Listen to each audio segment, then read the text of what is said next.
Yeah, we've got a new trainee this year named Harko, and let's put it this way, he's a little bit different.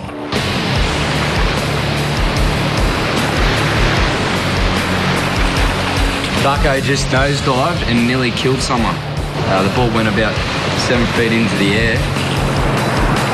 Yeah, Maxie's put his hand up to take Harko under his wing, and, you know, there's only a 2-year age gap, so there is a little bit of friction there.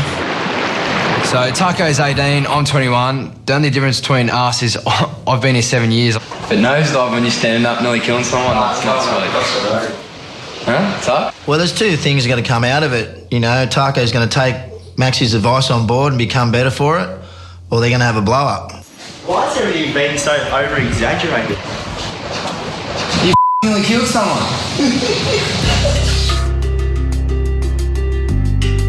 As a lifeguard at Bondi, no, you never stop learning. You got the surf conditions, weather, fights, drugs, drownings. The beach throws something new at you every day.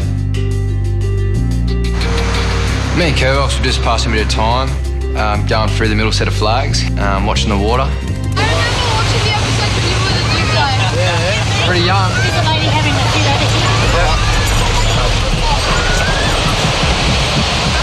Yeah, boys, this is Cam. I need an ambulance. I've got a lady having a fit. Just on a surf path about 30 metres up the beach. She wants to run up there now. It's so crowded we didn't know where we were going or what we were about to face. Ambulance, thanks.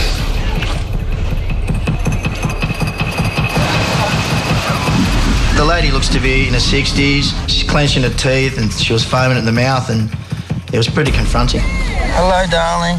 Can you hear me? Hello. Can you hear me? Look, apparently ladies have had a fit. The boys can't give me any details as yet because they're working on her. I don't even know if she's conscious yet. The pulse, she's sweet. She'll come in a sec. In any situation where someone's unconscious, you know, your blood's pumping, your adrenaline's rushing. You're not a doctor, you don't know what's going on. You just sort of assess the situation how it is. Is there any relatives or anything with her? No, okay. Bad. She was turning on her stomach. How long had she been laying there? A lot.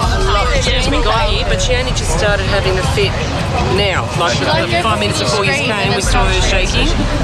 When someone's having a seizure, really you've got to mainly try to make sure they don't hurt themselves in any other way.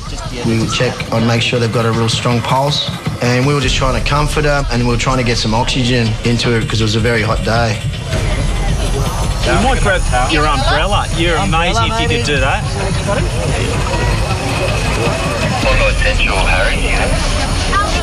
Going through a bag to find medication. You have to let the pills see if she's a diabetic. She'd be in a diabetic coma. Essential, Harry. Just an eye to hear the ambo coming. Yeah, at this stage she's still like deep in a sleep. She's breathing fine. Pulse is 76. When situations like this happen, unfortunately we get a ring of death is what we call it, when a big crowd of people surround us, and it's very hard to work in those conditions because you're trying to look after the patient, and you know, it gets a bit claustrophobic because everyone's come rushing in to try to see what we're doing. Harry's, I've just got the riot squad police down here. They're going to give us a hand with the...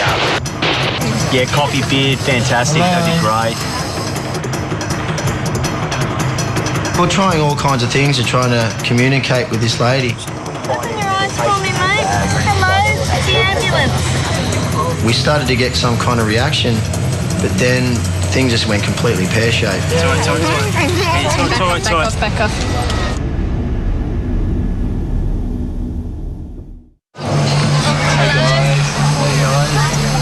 So we have a woman in the 60s that has had a seizure.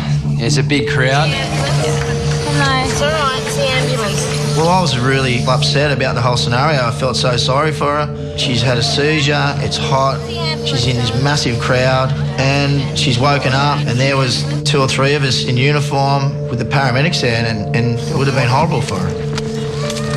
It's all right, darling. The big shock was she came to, she regained consciousness, and then we realised she was deaf. What's your name? It's weird on the net. It's okay.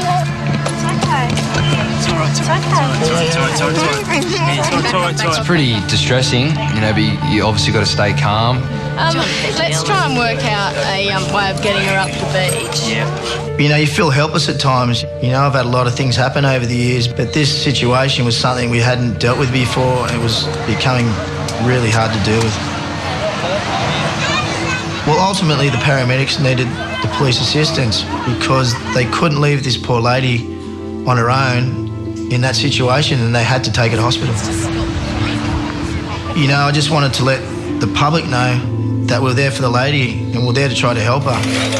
Well, they had a duty of care, I think, that they had to see through. So, unfortunately, even though she didn't want to go with them, she had to. Because if something was to happen to her, well, there's a neglect there. And it's just not right in today's society. You can't do that. We never actually found out what was wrong with the lady, but at least we know she's in great hands with the paramedics and she's going to get a thorough check out at the hospital. I think when she woke up, she was a bit, distressed. She didn't know what had happened. And I feel for her, but, at the end of the day, we're just trying to do our job and, she's getting the best care possible at the hospital as we speak. Yeah, as a lifeguard, we used to, being confronted with big challenges and big waves and physical situations, but something like this is just something you can't prepare yourself for.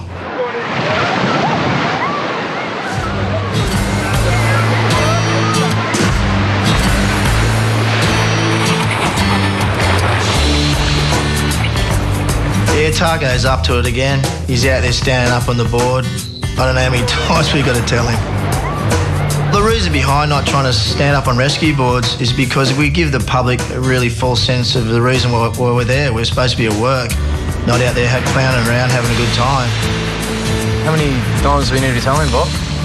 I was going to sit and watch you guys have some fun, I think. No, mate, I copped it for 3 years.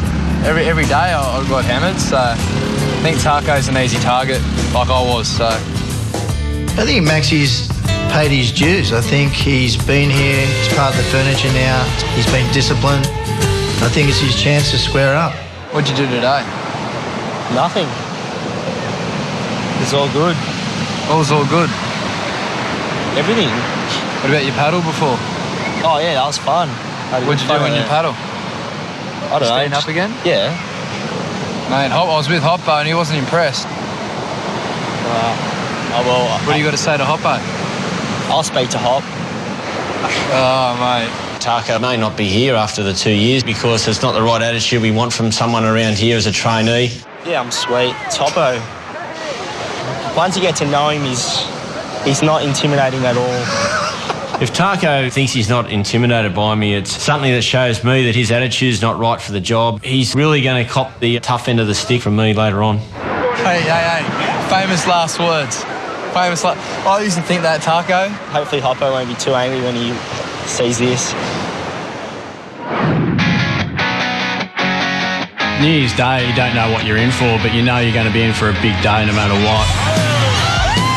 All of a sudden, they've just teared down the beach. Got to expect the unexpected. Woman's had a baby abducted, mate. Abducted? We've had a lady who has had her kid kidnapped. It's just panic stakes everywhere. They wanted to close the beach because they saw it. The clubbies here are saying they've seen a shark. This couldn't come at the worst time. Look how many people are on the beach. We're trying to find a baby and now we've got a shark in the mix.